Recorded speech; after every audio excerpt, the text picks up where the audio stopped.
Women's health champion destroys Fox News lie about Roe v. Wade. Fox host Dana Perino got schooled by NARAL Pro-Choice America President Ilyse Hogue.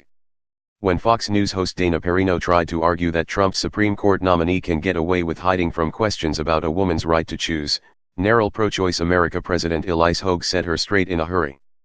Perino, filling in for Chris Wallace on this week's edition of Fox News Sunday, asked Hogue if she'd be satisfied with an ambiguous answer from a Trump nominee on the subject of Roe v. Wade, the landmark 1973 Supreme Court decision that legalized abortion nationwide. Other nominees have skirted the question by referring to Roe v. Wade as settled law, but refusing to elaborate on whether they support abortion rights or whether they would defend Roe against a new court challenge. Hogue told Perino that Americans need an affirmative declaration on whether a Supreme Court nominee supports abortion rights, since Trump has changed the rules of the game by announcing an anti-abortion litmus test and declaring that his nominee would overturn Roe v. Wade. Perino replied with a common right-wing myth, that even the strongly pro-choice Justice Ruth Bader Ginsburg didn't give a straight answer on Roe during her confirmation hearings because she didn't want to speculate about future cases without hearing the arguments first. But even Ruth Bader Ginsburg said in her hearing that she shouldn't be asked, that she would never answer that because she would. It's a hypothetical that she wouldn't answer, Perino insisted. Hogue was ready with the fact check. Actually, Dana, she did answer that, Hogue corrected Perino. She declared affirmatively that she believed that Roe should be upheld. But she was speaking to what we now call the Ginsburg rule, which was speculation on future cases that had not yet come before the court.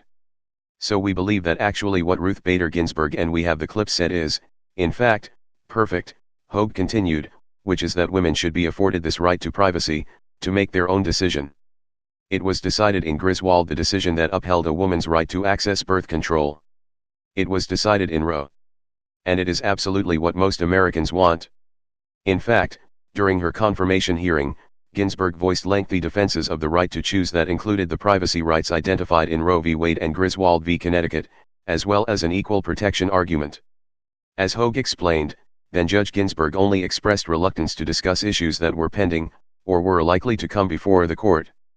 But that didn't include women's basic privacy and health care rights, because the court had already spoken clearly on those issues. Now that Republicans have the chance to make good on their generations-long threat to end a woman's right to choose along with many other important rights, they are grasping at any straw they can to hide their unpopular and unjust intentions. But women's health champions like Hogue aren't about to let the GOP get away with rewriting history or with ramming through an extreme nominee who will defy the overwhelming consensus among Americans that women have the right to control their own bodies.